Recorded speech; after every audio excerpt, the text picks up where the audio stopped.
Welcome to the Learning Pines YouTube. We hope this video helps. In this video, I will explain how to set up Luckperms with Bungeecord. First, download the Luckperms plugin JAR file specifically designed for your Bungeecord proxy.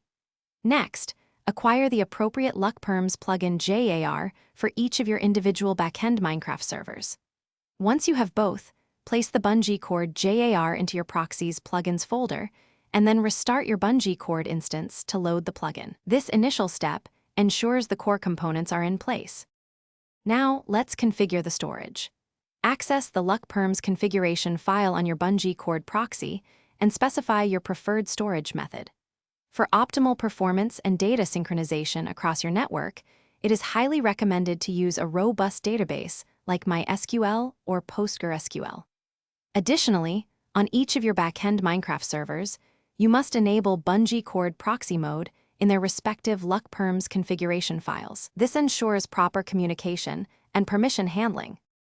With the setup complete, you can now manage permissions.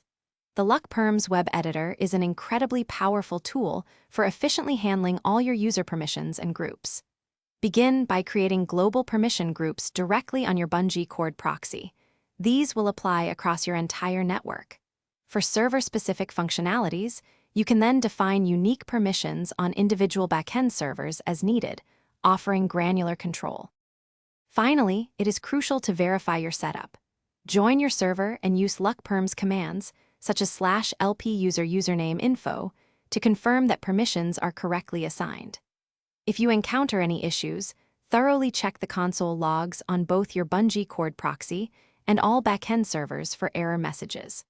Always ensure that all components are running compatible Java and plugin versions to maintain a stable and functional network. Thanks for watching.